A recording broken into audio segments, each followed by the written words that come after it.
नमस्कार दोस्तों। राजस्थान शिक्षणम के एक और नए वीडियो में आपका स्वागत है। तो चलिए शुरुआत करते हैं पहले क्वेश्चन से बिना टाइम खराब किए। राजस्थान के राज्य पशु और राज्य पक्षी के बारे में सत्य कथन का चयन कीजिए। पहला कथन दे रखा है, ऊंट को 2014 में राज्य पशु का दर्जा दिया गया और इसका वैज्ञानिक नाम कैमेलस ड्रोमेडेरियस है। कथन 2 है, चिंकारा को 1983 में वन्यजीव श्रेणी में राज्य पशु घोषित किया गया, इसका वैज्ञानिक नाम गजेला गजेला है। बात करते हैं पहले कथन की, तो यह कथन बिल्कुल सत्य है कि ऊंट को 2014 में पशुधन श्रेणी में, डोमेस्टिक एनिमल श्रेणी में राजस्थान का राज्य पशु घोषित किया गया। 2014 में कब किया गया था इसको? 19 सितंबर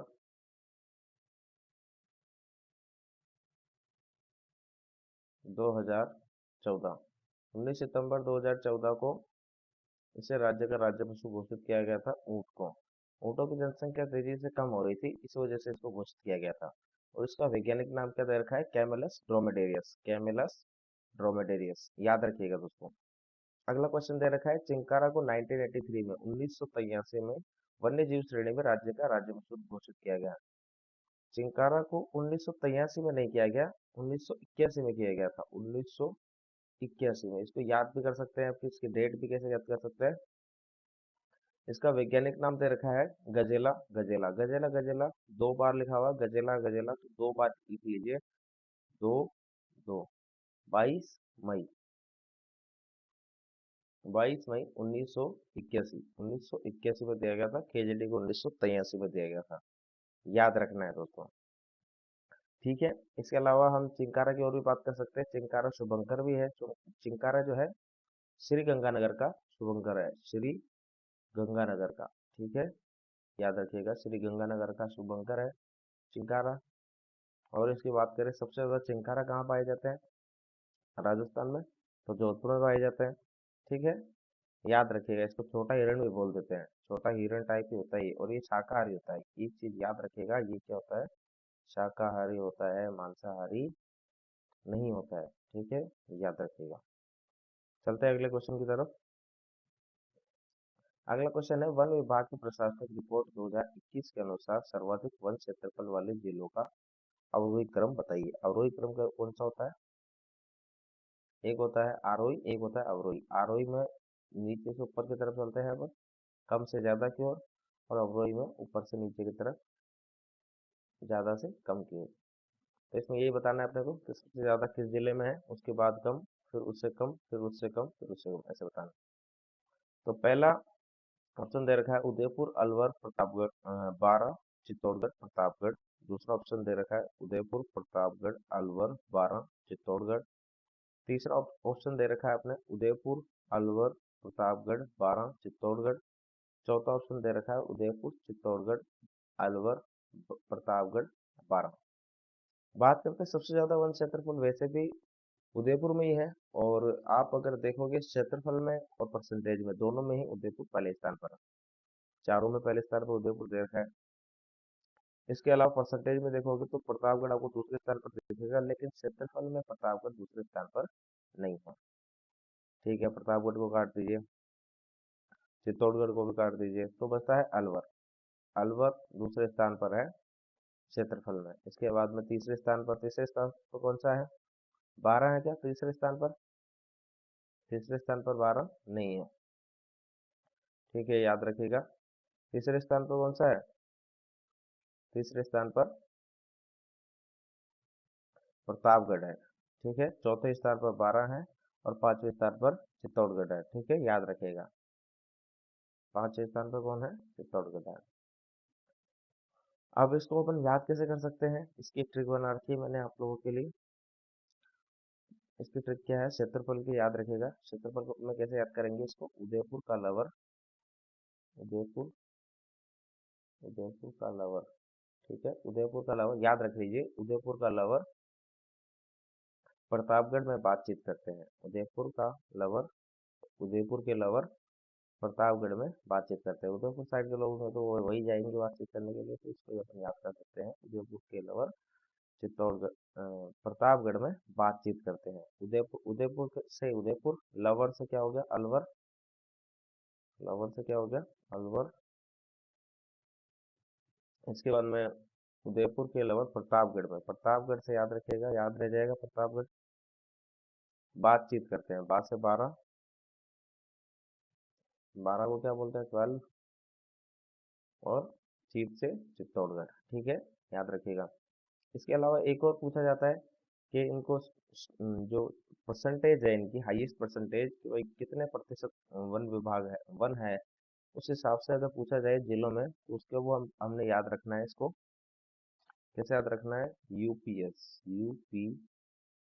केबी, यूपीएस केबी याद रखना है। UPS KB. यू से क्या हो जाएगा उदयपुर, पी से क्या हो जाएगा प्रतापगढ़, एस से क्या हो जाएगा सिरोही, के से हो जाएगा करौली, और बी से हो जाएगा बारा। यूपीएस केबी याद रखना है दोनों ट्रिक। ठीक है, आगे चलते हैं अगले क्वेश्चन की तरफ। अगला क्वेश्चन दे रखा है, केवलादेव राष्ट्रीय उद्यान के बारे में कौन सा कथन सही नहीं है, कौन सा कथन सही नहीं है, बात करते हैं। यह पहला कथन दे रखा है, यह भरतपुर जिले में स्थित है और इससे पहले भरतपुर पक्षी अभयारण्य के नाम से जाना जाता था। ये बात बिल्कुल सही है दोस्तों, इससे पहले भरतपुर पक्षी अभयारण्य के नाम से जाना जाता था। ठीक है, अगला कथन दे रखा है, इसे 10 मार्च 1982 को राष्ट्रीय उद्यान घोषित किया गया। जी हाँ बिल्कुल, इसे 10 मार्च 1982 को राष्ट्रीय उद्यान घोषित किया गया था। ठीक है, 10 मार्च 1982। 10 मार्च को कैसे याद कर सकते हैं, देखो 10 को कैसे याद करेंगे, 8 और 2 मिलकर कितना होता है 10, तो 10 से 10 याद रखना है और मार्च याद रखना है। ठीक है, मार्च थोड़ा सा याद रखना पड़ेगा। 1982, 1982 में। यह राज्य का तीसरा राष्ट्रीय उद्यान है। यह कथन सही नहीं है दोस्तों, ये राज्य का तीसरा राष्ट्रीय उद्यान नहीं है, ये राज्य का दूसरा राष्ट्रीय उद्यान है। ठीक है, ये राज्य का दूसरा राष्ट्रीय उद्यान है। अभी भी राजस्थान में 3 ही राष्ट्रीय उद्यान है दोस्तों, याद रखिएगा, केवलादेव, रणथंभौर और मुकुंदरा। केवलादेव पहला रणथंभौर है, दूसरा केवलादेव है, तीसरा मुकुंदरा है। पहला रणथंभौर है, दूसरा केवलादेव है और तीसरा मुकुंदरा है। तीसरा जो मुकुंदरा है उसको भी, उसकी डेट क्या दे रखी है 9 जनवरी, 9 जनवरी 1900 2012, सॉरी 2012। ठीक है, इसको याद रख सकते हैं, कैसे याद रख सकते हैं, मुकुंदरा से याद कर सकते हैं इसको, कि मुकुंद ने 9 जनों की 12 बजा दी। मुकुंद ने 9 जनों की 12 बजा दी। 9 से याद रखना है 9, 9, जनों से याद रखना है जनवरी, और 12 से क्या याद रखना है 12 बजा दी। ठीक है, 2012। चौथा कथन दे रखा है, इसे 1971 में संरक्षित अभ्यारण्य घोषित किया गया। ये बात बिल्कुल सही है, इसको 1971 में संरक्षित अभ्यारण्य घोषित किया गया था। आगे चलते हैं दोस्तों, और एक चीज याद रखिएगा, इसको 1981 में, 1981 में इसको रामसर साइट घोषित कर दिया गया था। ये राजस्थान में, भारत में जो पहली जो रामसर साइट थी ना चिल्का, इसके साथ ही इसको घोषित किया गया था। ठीक है, तो ये पहली दूसरे स्थान पर ही आती थी भारत में भी। ठीक है, चिल्का जो है भारत की पहली सबसे बड़ी जो रामसर साइट है चिल्का है। ठीक है, याद रखिएगा, तो इसके साथ ही इसको भी घोषित किया गया था। ठीक है, इसको मॉन्ट्रियल प्रोटोकॉल के तहत इसमें भी डाल रखा है, इसमें अलग से एक और श्रेणी बना रखी है। इसमें राजस्थान की राजस्थान की नहीं, पूरे भारत की 2 ही जगह डाल रखी है, उसमें एक चिल्का झील है और एक ये है। ठीक है, आगे चलते हैं। राजस्थान में मेट्रो की शुरुआत कब हुई, राजस्थान में मेट्रो की शुरुआत कब हुई। राजस्थान के लोगों को सबसे ज़्यादा परेशानी कब होती है, सर्दी में, गर्मी में। सबसे ज़्यादा परेशानी होती है गर्मी में, क्योंकि यहाँ पर गर्मी बहुत पड़ती है रेगिस्तान के बीच में। तो हमको मेट्रो भी कब चाहिए, गर्मी में चाहिए। ठीक है, याद रखिएगा, कब कब चाहिए, गर्मी में। कब शुरू हुई मेट्रो, 2015 में। 2015 दे रखा है 4 ऑप्शन में। तो गर्मी का मौसम, मौसम में सबसे ज़्यादा गर्मी किसमें पड़ती है, जून में। ठीक है। और मेट्रो, मेट्रो कैसे लिख लीजिए, मेट्रो, मेट्रो, इसको याद कर सकते हैं अपन 3 से। देखो 3 शब्द है इसमें। गर्मी में जून 2015, ठीक है, 2015 में इसकी शुरुआत हुई थी, ठीक है। ये ऑप्शन भी सही हो जाएगा। और इसके अलावा एक चीज और याद रखनी है दोस्तों, कि राजस्थान की पहली भूमिगत मेट्रो की शुरुआत कब हुई, ठीक है। भूमिगत मेट्रो, जो अंडरग्राउंड होती है ना, भूमिगत, जैसे दिल्ली में चलती है। भूमिगत मेट्रो की शुरुआत कब हुई थी? 23 सितंबर, 23 सितंबर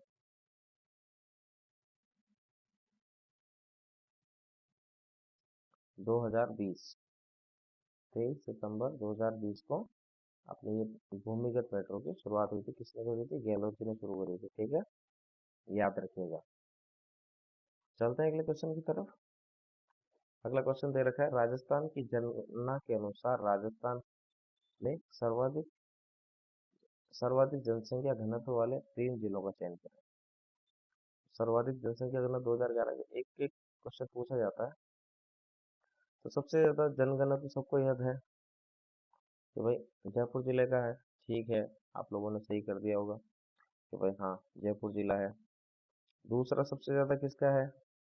दूसरा भी मेरे को जहाँ तक याद है आप लोगों को याद ही होगा कि भाई दूसरा भी भरतपुर का है। ये दो तो सबने याद कर रखे हैं। तीसरा सबसे ज्यादा कौन सा जिला है? ठीक है, तो तीसरे जिले से क्वेश्चन बना रखा है इसमें। हो सकता है 5 जिलों को भी बना दे, जैसे पिछला क्वेश्चन था वैसे। तो पहला जयपुर, जयपुर का कितना है? 595, ठीक है। दूसरा भरतपुर, भरतपुर का कितना है? भरतपुर का है 503। और इसके बाद में तीसरे नंबर पर जिला आता है दौसा, दौसा, इसका है 476, याद रखिएगा 476। राजस्थान के 500 से ज्यादा जनसंख्या घनत्व वाले जिले कितने? दो, जयपुर और भरतपुर। तीसरे नंबर पे आता है दौसा, ठीक है, याद रखिएगा। ये ऑप्शन कौन सा सही हो जाएगा अपना? जयपुर, भरतपुर, दौसा, ऑप्शन डी सही हो जाएगा। इसके अलावा अपन बात करें जो कम जनसंख्या घनत्व है उनकी बात करें, तो कम में कौन कौन से आएंगे वो भी देख लेते हैं एक बार अपन। इनकी भी ध्यान रखना है आप लोगों को। ये सबसे कम जनसंख्या घनत्व किसका है? जैसलमेर का, जैसलमेर का कितना है? 17। इसके बाद में, इसके बाद में कौन सा आएगा? बीकानेर का,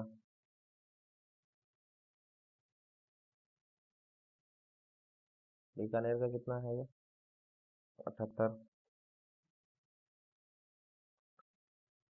उसके बाद में बाड़मेर, बाड़मेर का कितना आएगा? 92। 100 से कम जनसंख्या घनत्व वाले 3 जिले कौन से हैं? जैसलमेर, बीकानेर, बाड़मेर। और चौथे नंबर पे आएगा चूरू। और 5वें नंबर पे कौन सा आएगा? जोधपुर। इन तीनों का तो आपको याद रखना ही है, तो इनको भी आपको याद रखना है। कैसे याद कर सकते हैं?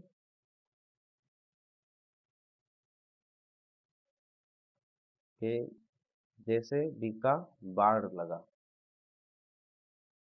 जैसे जैसल बीका बाढ़ लगा चूरू में जोधपुर से, ठीक है। जैसे बीका बाढ़ लगा चूरू में, जैसे बीका बाढ़ लगा चूरू में जोधा जैसे, जैसे बीका बाढ़ लगा चूरू में जोधा जैसे। जोधा, राव जोधा जो थे उनके पुत्र थे बीका, तो वो भी गजब के आदमी थे, तो इसी से याद कर सकते हैं अपन।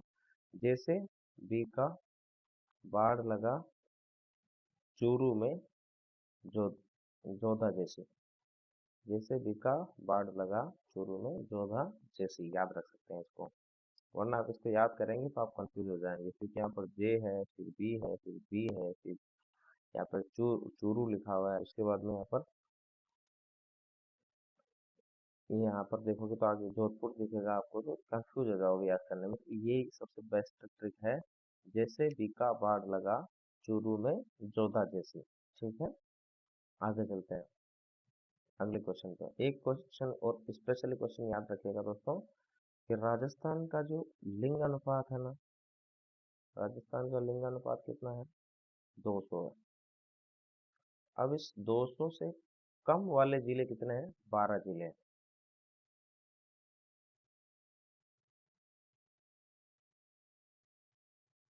सॉरी सॉरी सॉरी, लिंग अनुपात बता रहा था मैं, तो लिंग अनुपात नहीं है। इस लिंग अनुपात अपना 928 है, मिस्टेक कर दिया, सॉरी। हमारा लिंग अनुपात कितना है? 928 है। तो इससे कम वाले जिले कितने हैं? 12 जिले हैं। ठीक है, याद रखिएगा, 12 जिलों का लिंग अनुपात 928 से कम है। ठीक है, आगे चलते हैं। अगला क्वेश्चन दे रखा है, रिको के संबंध में सही कथन का, सही गलत का नहीं है यहाँ पर, कथन है यहाँ पर। गलत कथन का चयन कीजिए, गलत कथन का चयन कीजिए, गलत कथन का चयन कीजिए। रिको के संबंध में कौन सा कथन, कौन सा गलत कथन है, उसका चयन करना है अपने को। ठीक है, तो पहले कथन की बात करते हैं। पहला कथन क्या दे रखा है, इसका पूरा नाम राजस्थान स्टेट इंडस्ट्रियल डेवलपमेंट और इंफ्रास्ट्रक्चर कॉरपोरेशन है।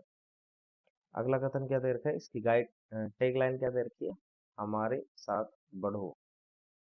तीसरा दे रखा है, इसकी स्थापना कंपनी अधिनियम 1956 के तहत 28 मार्च 1969 को हुई।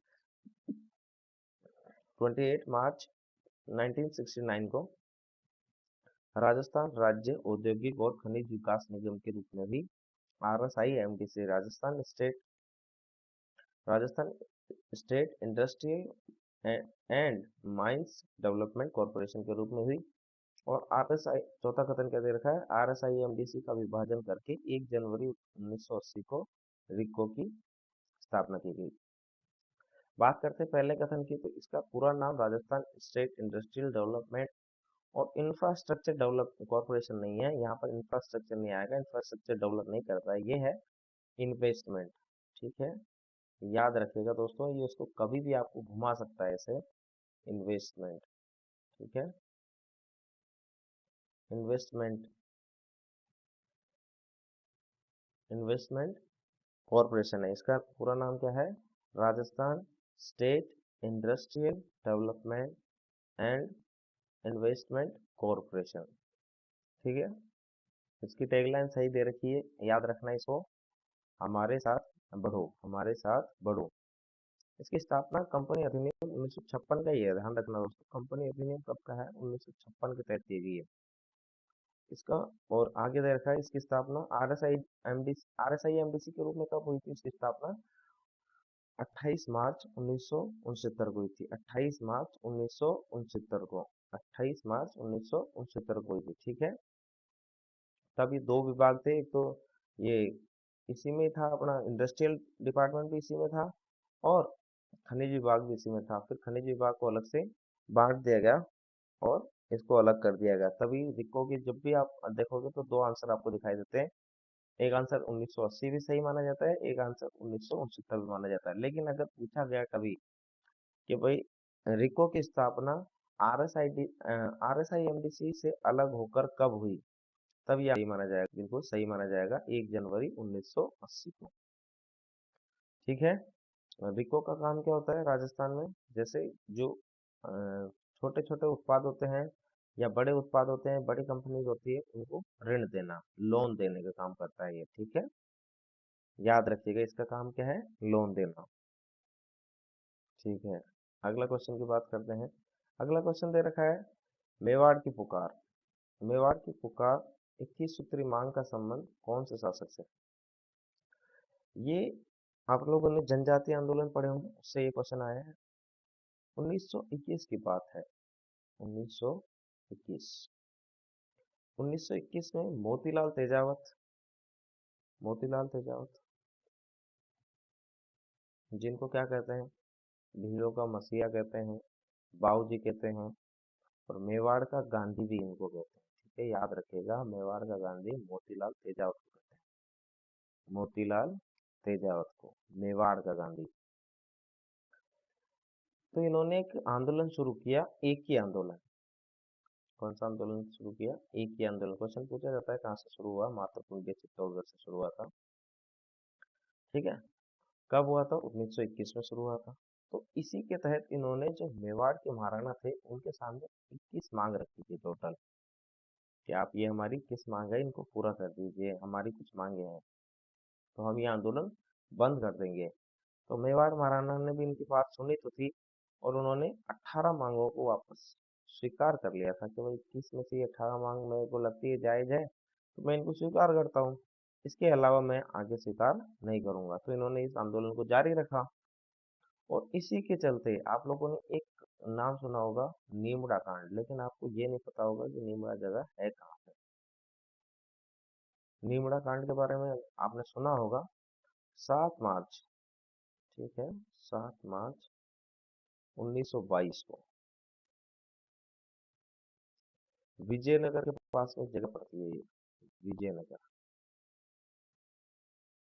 जिसको वर्तमान में इसको शामिल कर दिया गया है अजमेर से अलग करके ब्यावर में। तो ये जगह पड़ती है विजयनगर, इसके पास में जगह पड़ती है नीमड़ा।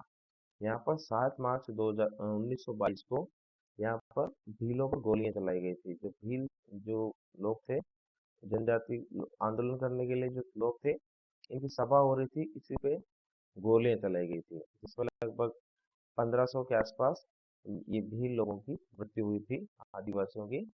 याद रखिएगा। तो ये नीमड़ा कांड कब हुआ था? 7 मार्च 1922 को। इसकी भी डेट याद रखिएगा, इंपॉर्टेंट है। इसके अलावा मेवाड़ महाराणा ने कितनी मांगे स्वीकार कर ली थी? 18। एक क्वेश्चन और याद रखना है दोस्तों, इसमें एक नारा दिया गया था, एक नारा दिया गया था। कौन सा नारा था? ना हकीम, ना हकीम, ना हकीम, ना हुकुम, ना हुकुम।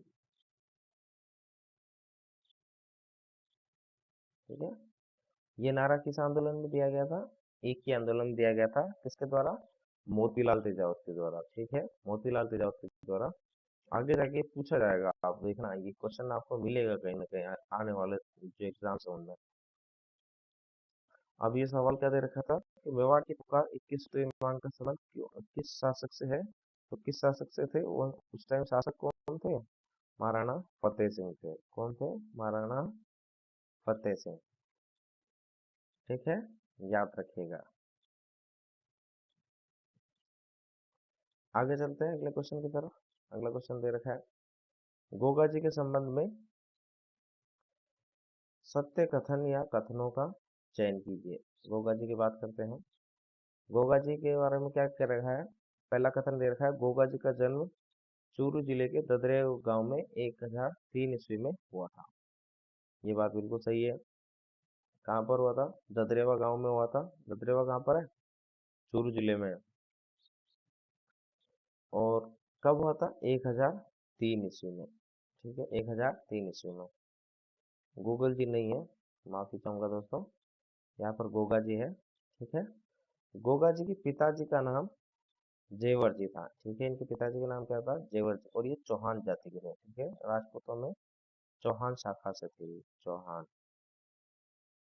इन्हीं के वंशज आगे चलकर कायम खानी चौहान बने थे, क्योंकि चौहान वंश में ही आगे जाके एक आपको शासक मिलेंगे,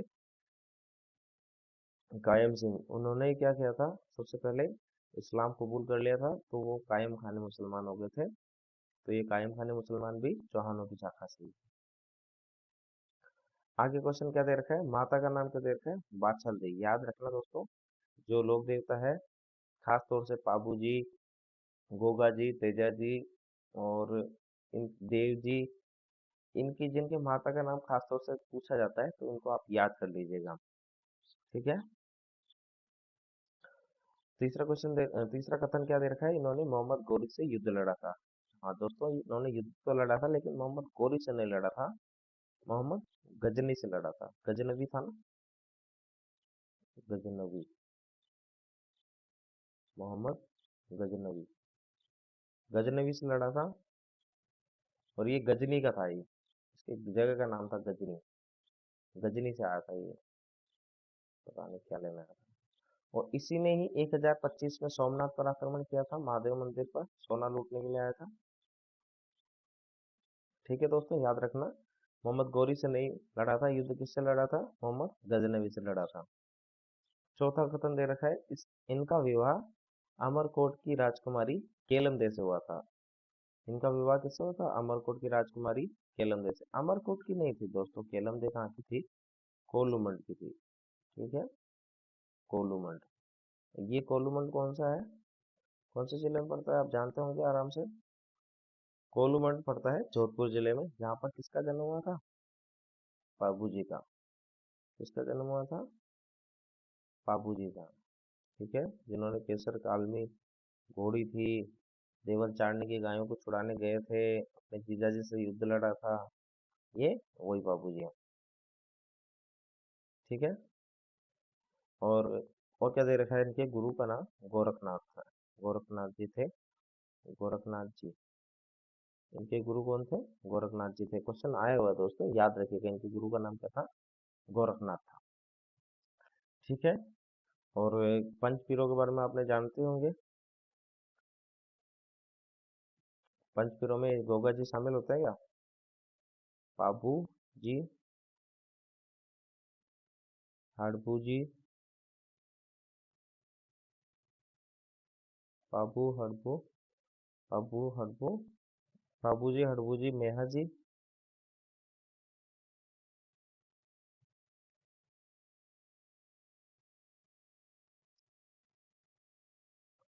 गो, गोगा जी, गोगा जी। ठीक है, याद रखिएगा, गोगा जी पांच पीरों में, गोगा जी। और कौन है, एक और, एक और थे अपने, क्या नाम है उन देवता का, एक आप, एक का नाम आप कमेंट करके बताइएगा, ठीक है, मुझे याद नहीं आ रहा। या और इसके बात करें तो इसमें कौन कौन से कथन क्या दे रखा है, कौन कौन से कथनों, सही सत्य कथनों का चयन करना है। तो कौन सा कथन सत्य है, पहला कथन सत्य है एक तो, दूसरा कथन सत्य है, और पांचवा कथन सत्य है। तो पहला दूसरा पांचवा, ऑप्शन सी सही हो जाएगा दोस्तों। ठीक है, याद रखिएगा।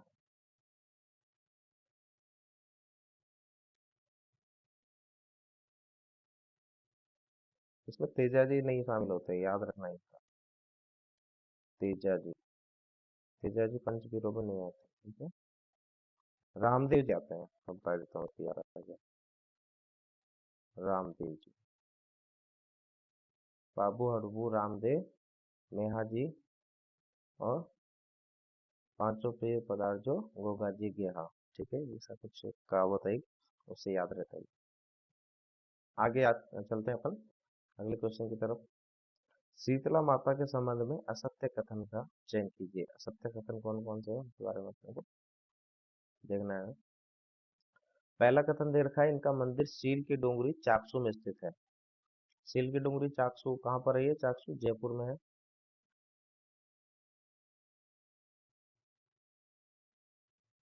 सील की डोंगरी में है, सही है बिल्कुल। दूसरा कथन दे रखा है, इनका मेला, मेल नहीं है, मेला है, चैत्र शुक्ल अष्टमी को लगता है, बिल्कुल सही है। चैत्र शुक्ल अष्टमी को लगता है इनका मेला, नहीं, शुक्ल अष्टमी को नहीं लगता है, कृष्ण अष्टमी को लगता है।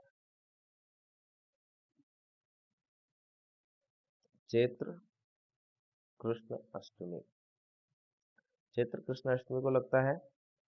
याद रखना है इसको, कृष्ण से याद रखना है, जैसे कृष्ण भगवान बालक का रूप होते हैं, वैसे ही ये बालकों की देवी है। ये छोटे बच्चे होते हैं, उनकी रक्षक देवी के रूप में शीतला माता को पूजा जाता है। एक रोग होता था पहले, अभी भी देखने को कभी कभी मिलता है आपको, चेचक, स्मॉल पॉक्स। ठीक है, इससे बचाने के लिए शीतला माता की पूजा की जाती है। ठीक है, याद रखना। इसको चेचक की देवी भी बोलते हैं, तो ये भी याद रखना। ठीक है, तो कृष्ण भगवान भी बालक का रूप होते हैं, और बालकों की रक्षक देवी कौन सी है? शीतला माता है। तो चैत्र की कृष्ण पक्ष की अष्टमी को याद रखना। और कृष्ण भगवान का जन्म भी कब हुआ था? कृष्ण पक्ष में हुआ था। किस महीने में हुआ था? भाद्रपद में हुआ था। भाद्रपद, और अष्टमी को ही हुआ था। तो अष्टमी भी यहाँ पर दे रखी, तो ठीक है, इसको आराम से याद कर सकते हैं आप। और क्या दे रखा है? इनकी पूजा खंडित रूप में की जाती है। इनकी पूजा देखो, अपने गांव में ऐसे एक थान बना हुआ रहता है, सब जानते हैं गांव के जो लोग हैं वो। जैसे खेजड़ी का वृक्ष मान लो, इसके नीचे ऐसे ये ऐसे पत्थर पत्थर रखे रहते हैं, और वहां पर जाते हैं हम।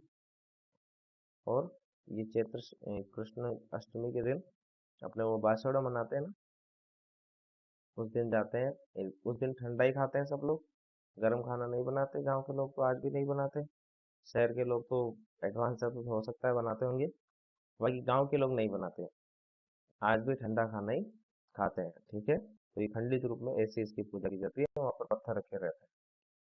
इसकी आगे बात करें तो इनके मेले को क्या कहते हैं? बैलगाड़ी का मेला कहा जाता है। पहले के लोग बहुत ज्यादा यहाँ पर बैलगाड़ियां लेके जाते थे, इसलिए ये मेला प्रसिद्ध हो रखा है बैलगाड़ी के मेले से। आरएस में इसका क्वेश्चन पूछा गया है कि बैलगाड़ी का मेला किस मेले को कहा जाता है? तो शीतला माता के मेले को कहा जाता है। इनका पुजारी चमार जाति का होता है। चमार जाति का नहीं होता है दोस्तों, इनका पुजारी होता है कुमार जाति का। ठीक है, कुम्हार। ठीक है, इनका वाहन गदा होता है। ये भी बिल्कुल सही है, ये सही है, ये गलत है। और कौन सा गलत है? ये दूसरा वाला भी गलत है। ठीक है, तो दो गलत हो गए, 2 और 5। ठीक है, तो ऑप्शन हमारा सी सही हो जाएगा, क्योंकि इसमें क्या पूछा गया? असत्य कथन पूछा गया है। असत्य कथन ऐसे गोला बना लीजिए कीजिए दोस्तों। जब भी आप इस क्वेश्चन देखते हो तो इसे गोला बना लिया करो, ताकि आपको अच्छे से याद रह सके। ठीक है, आगे चलते हैं। और एक चीज याद रखिएगा, यहाँ पर जो गधों का मेला है वो भी यहीं पर पड़ता है, यहीं पर पड़ता है ये गधों का मेला। ठीक है, इनका जो वाहन है वो गधा है। गधों का मेला भी यहीं पर पड़ता है। ठीक है, याद रखिएगा। और सबसे ज्यादा गधे किस देश में पाए जाते हैं? पाकिस्तान में। गधों का देश कह सकते हो आप इसे। ठीक है, चलते हैं अगले क्वेश्चन की तरफ। अगला क्वेश्चन दे रखा है,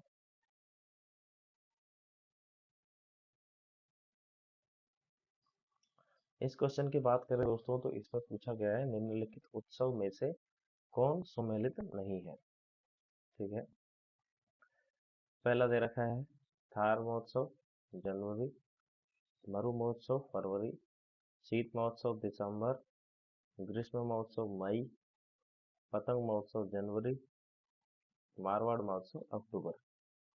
तो बात करें दोस्तों, ऑप्शन में दे रखा है 1 2 3 4, 1 2 3 4 दे रखा है, तो ये दोनों तो मतलब सुमेलित है। थार महोत्सव की बात करें, ये बहुत इंपॉर्टेंट है दोस्तों। इसको जनवरी में नहीं मनाया जाता, ये क्वेश्चन गलत है, यही गलत है। इसको मार्च में मनाया जाता है। कब मनाया जाता है? मार्च में। बाड़मेर में मनाया जाता है, सबको मालूम होगा ये। और इसको याद कैसे करेंगे? माथा से याद करना है इसको। माथा, माथा, माथा से याद रखना। ठीक है, थार महोत्सव मार्च में मनाया जाता है। ठीक है, मरु महोत्सव, मरु महोत्सव में कंफ्यूज होते हैं। इसको याद रखना है मजे से। कैसे याद रखना है? मजे से। मैं से मरु महोत्सव, जैसे जैसलमेर। और सबसे ज्यादा मजे कब होते हैं? सबसे ज्यादा मजे होते हैं फरवरी में। किसके मजे होते हैं? कपल्स के और टीनेजर्स के। तो सबसे ज्यादा मजे होते हैं टीनेजर के और कपल्स के। कब होते हैं? फरवरी में। ठीक है, याद रखिएगा, फरवरी में होते हैं। इसके बाद में शीत महोत्सव सर्दी में आता है, सबसे ज्यादा सर्दी पड़ती है दिसंबर में, और सबसे ज्यादा सर्दी पड़ती है माउंट आबू में। ये हो जाएगा सही। इसके अलावा ग्रीष्म महोत्सव, ग्रीष्म गर्मी की शुरुआत होती है लगभग अप्रैल मई से। तो मई से याद रखना है इसको। मई में लगभग ठीक ठाक गर्मी पड़ने लग जाती है, तो इसी टाइम पे माहौल बना देते हैं वो, महोत्सव मनाते हैं। तो कहाँ पे मनाया जाता है? माउंट आबू में। सर्दी गर्मी दोनों माउंट आबू में। इसके बाद में दे रखा है पतंग महोत्सव जनवरी में। इसको याद रखना है जे जे पी, JJP से याद रखना है। J for January, P for J for Jaipur, P for पतंग महोत्सव। J for January, J for Jaipur, P for पतंग महोत्सव, JJP। इसके अलावा बात करें मारवाड़ महोत्सव की, तो इसको याद रखना है। जैसे कुछ लोग जो लड़के रहते हैं कमरे पे, तो उनमें एक ऐसा बच्चा रहता है जो बिल्कुल साफ सफाई चाहिए उसको। ये बाकी को तो नहीं चाहिए, बट एक ऐसा होता है जिसका कीड़ा होता है सबसे ज्यादा कि साफ सफाई रखो, साफ सफाई रखो। तो जब भी कोई बर्तन मांजने बैठता है ना, जैसे मान लो ये बर्तन है, ठीक है, तो वो बर्तन मांजने बैठे हो तो ये कहेगा वो आके कि इसको यहाँ से भी मांजो, यहाँ से भी मांजो, यहाँ से सही साफ नहीं हुआ। तो इसी से मैंने एक ट्रिक बना रखी है आपके लिए, अट्टू मांजो। अट्टू, अट्टू से याद रखना है अक्टू, अक्टूबर, अट्टू, माजो। माँ से मारवाड़ महोत्सव और जो से जोधपुर। ठीक है, याद रखना दोस्तों। जितनी मैंने ट्रिक बनाई है, बना सकता था, मैंने आपके लिए बना दी है। बस आप लोग सपोर्ट कीजिएगा। आगे चलते हैं। अभी ये हो गया क्वेश्चन, अगले क्वेश्चन पे चलते हैं। अगला क्वेश्चन दे रखा है चौखेलाव महल के बारे में। चौखेलाव महल का निर्माण किसने करवाया? इसका निर्माण किसने करवाया? इसका निर्माण करवाया था राव जोधा ने। राव जोधा, जिनके बारे में अभी हम बात कर रहे थे। इनका इन्होंने बनवाया था अपना मेहरानगढ़, और मेहरानगढ़ में भी, मेहरानगढ़ कब बनवाया था मेहरानगढ़ को? 1500, सॉरी, हाँ, 1500 नहीं, 1459 में। 1459,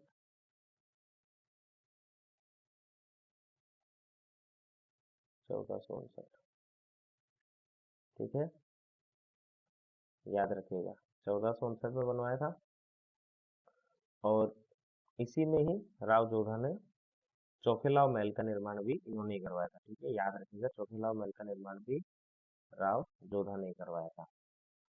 ठीक है, लेकिन इसमें एक चौखिलाव एक पार्क है, एक उद्यान है।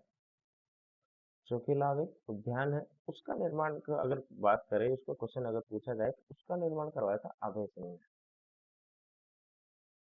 अभय सिंह, इन अभय सिंह को आप भली भांति जानते होंगे। क्वेश्चन पूछा जा सकता है दोस्तों, अभय सिंह बहुत ही इंपॉर्टेंट राजा है। अभी तक इनमें से क्वेश्चन बहुत कम पूछे गए हैं। इनसे क्वेश्चन, एक ही क्वेश्चन पूछा जाता है बार बार, 1730 का। 1730 में जब खेजड़ली की घटना हुई तो शासक कौन थे? अभय सिंह। लेकिन मैं आपको बताता हूँ दोस्तों, ये 1703 में इनका जन्म हुआ था शायद, और 1724 में ये राजा बने थे।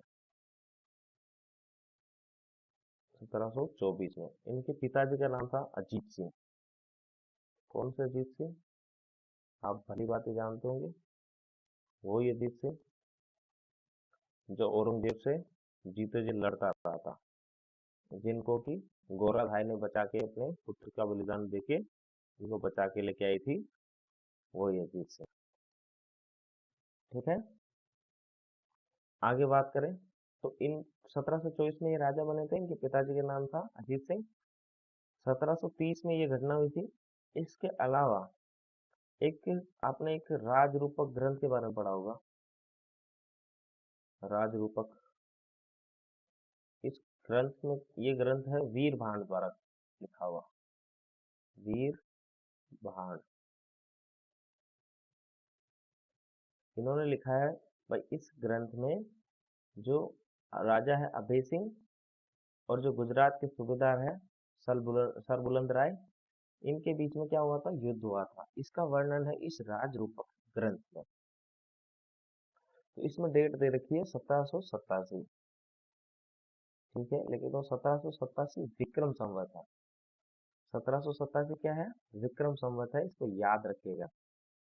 ठीक है, तो ये 1730 में हुआ था। 30 में आप 57 जोड़ोगे तो आपको क्या दिख जाएगा? 1787 दिख जाएगा। ठीक है, ऐसे ही जो छपने अकाल था ना, वो भी 1898 में पड़ा था। 1898 में। लेकिन ये कब माना गया था? 1956 में। विक्रम संवत 1956, इसलिए इसको क्या बोला जाता है? छपने अकाल बोला जाता है। तो अपन बात कर रहे थे चोखेलाव उद्यान के बारे में।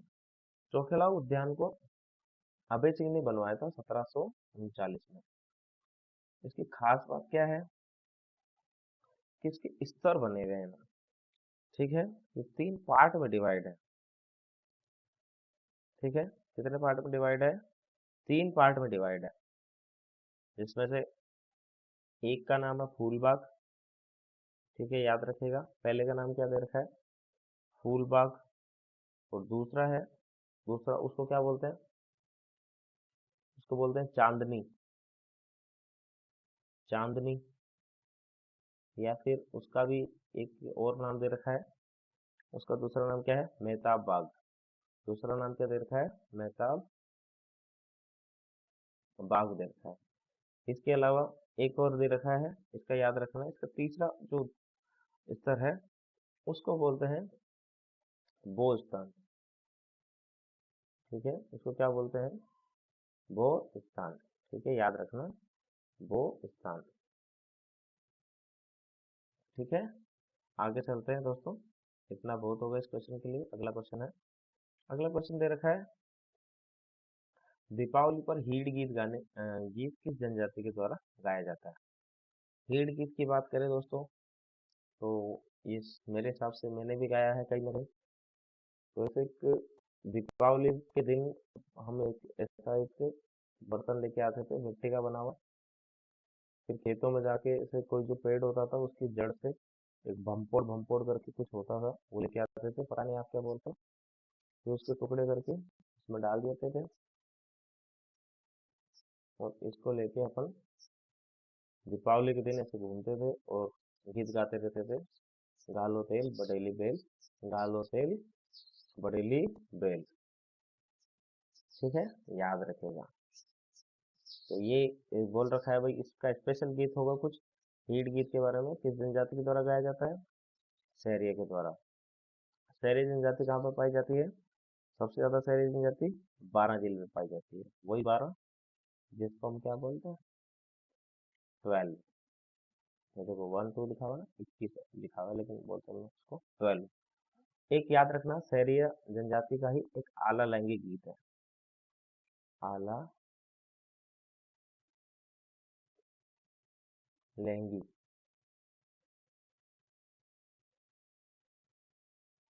ये गीत कब गाया गया था? मतलब कब गाया जाता है? बरसात के मौसम में, तन्हाई के आलम में। कब गाया जाता है? बरसात के मौसम में गाया जाता है दोस्तों, याद रखिएगा, आला लंगी गीत। ठीक है, और इतना बहुत अभी खैरिया जनजाति के लिए। आगे अपन और बात करेंगे इनके डांसेस के बारे में, आने वाली क्लासेस में बात करेंगे, तो मैं आपको ट्रिक से याद करवाऊंगा एकदम अच्छे से। अगला क्वेश्चन दे रखा है, इस्माइली पीर मलिक शाह का मकबरा कहाँ स्थित है? इस्माइली पीर मलिक शाह का मकबरा कहाँ स्थित है? इसका आंसर होगा दोस्तों जालोर। जालोर का जो किला है सुनहरी पहाड़ी पे बना हुआ है, याद रखिएगा, इसका नाम पूछा जा सकता है। वहां पर इनका मकबरा बना हुआ है। इसके अलावा अजमेर में मोइनुद्दीन चिश्ती का मकबरा बना हुआ है। मोइनुद्दीन चिश्ती। इसके अलावा बात करें नागौर में, नागौर में हमीदुद्दीन नागौरी का मकबरा बना हुआ है। हमीदुद्दीन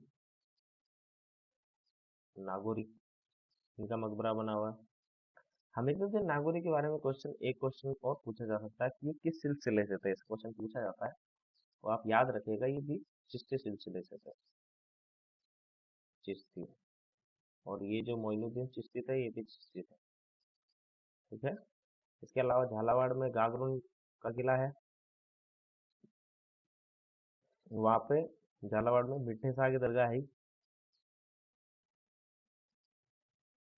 ठीक है, मिठे शाह। ठीक है, बस इतना बहुत होगा इस क्वेश्चन के लिए। आगे चलते हैं। आगे क्वेश्चन दे रखा है, पंडित मोतीलाल मेनारिया ने राजस्थानी भाषा को कितने भागों में बांटा हुआ है? राजस्थानी भाषा को कई लोगों ने विभाजित किया है, वह कितने भागों में किया है, तो अपन बात करते हैं। शुरू से बात करते हैं। सबसे पहला वर्गीकरण किसने किया था? George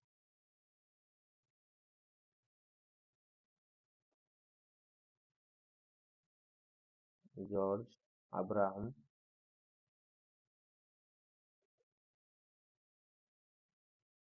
Gierson.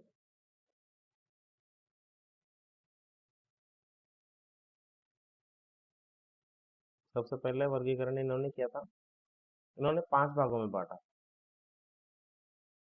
ठीक है, याद रखिएगा, ये क्वेश्चन पूछा जा सकता है किसी ने भागों में बांटा था।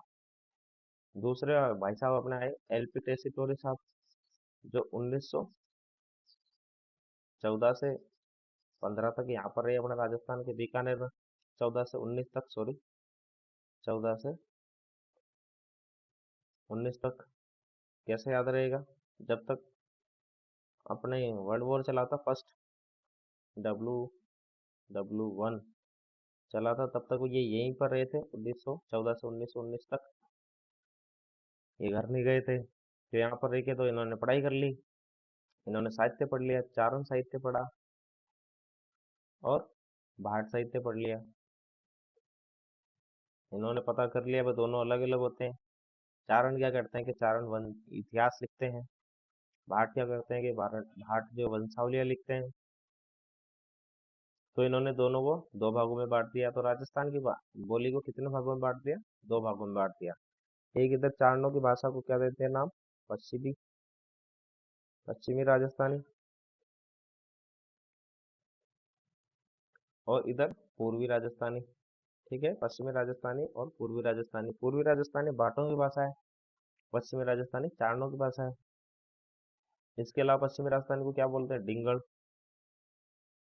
डिंगल, याद रखना, डिंगल। और पूर्वी राजस्थानी को क्या बोलते हैं? पिंगल, याद रखना, पिंगल। ठीक है। इसके बाद में आते हैं अपने नरोत्तम स्वामी जी। स्वामी जी ने भी राजस्थानी बोली को 4 भागों में बांटा है। नरोत्तम स्वामी, याद रखिएगा दोस्तों, इनको लिख लीजिएगा, गारंटी आप भूलेंगे नहीं। ऐसी ट्रिक बनाई हुई है मैंने, आपको बताऊंगा अभी। और चौथे नंबर पे आते हैं अपने मोतीलाल जी, मोती काका। मोतीलाल जी ने क्या किया है? राजस्थानी भाषा को 5 भागों में बांटा है। इनका जरूर याद कर सकते हो आप। मारवाड़ी, मालवी, मारवाड़ी,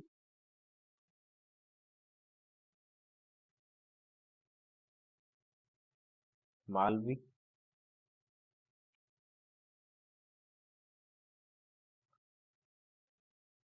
ढूंढाड़ी, ढूंढाड़ी, और मेवाती,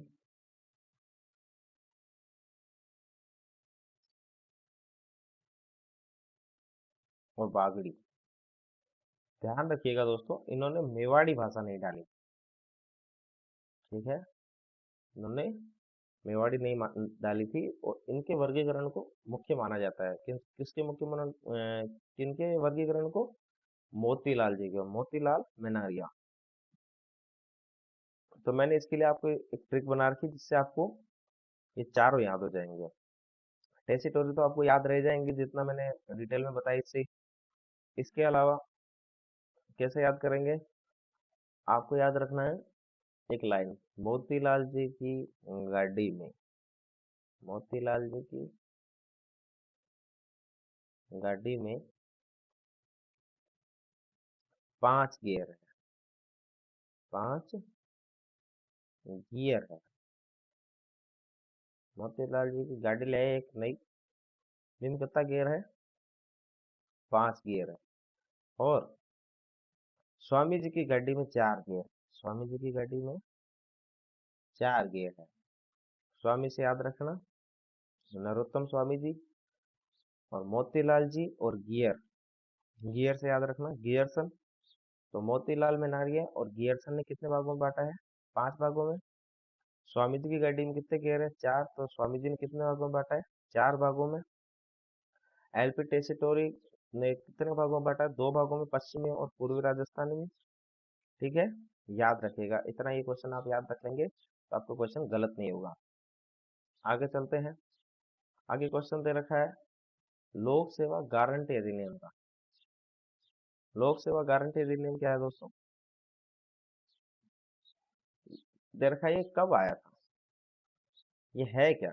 इसको आप अगर ठीक से देखेंगे तो दोस्तों ये अधिनियम किससे संबंधित है, जैसे अपन कोई पट्टा बनवाने जाते हैं या फिर मूल निवास प्रमाण पत्र बनवाने जाते हैं या कोई भी ऐसे डॉक्यूमेंट बनवाने जाते हैं, तो पहले क्या होता था वो अपने हिसाब से बनाते थे, कभी कोई डेट फिक्स डालते नहीं थे, कोई कोई डेट नहीं दी जाती है हमें कि भाई हाई आपको ये डेट दे दी गई है और आप इस डेट के हिसाब से आप ये बना देना। तो पहले क्या होता था डेट नहीं देते थे, तो इसी को ख़त्म करने के लिए सरकार ये अधिनियम लेके आई थी, लोक सेवा गारंटी अधिनियम। इसके तहत कुछ दिन फिक्स होते हैं, जैसे मान लो कि उन्होंने 15 दिन का टाइम दे रखा है, तो उनको 15 दिन में ये काम गारंटेड करके देना पड़ेगा। ठीक है, और इस अधिनियम के तहत आपको याद रखना है 18 विभाग आते हैं और 153 सेवाएं आती हैं। 18 विभाग और 153 सेवाएं। ठीक है, याद रखिएगा। और ये कब लेके आया गया था, याद रखना, गारंटी से 11 2011 में 14 नवंबर, 14 नवंबर को क्या आता है, चाचा जी का बर्थडे आता है अपने, चाचा जी को है ना, नेहरू जी,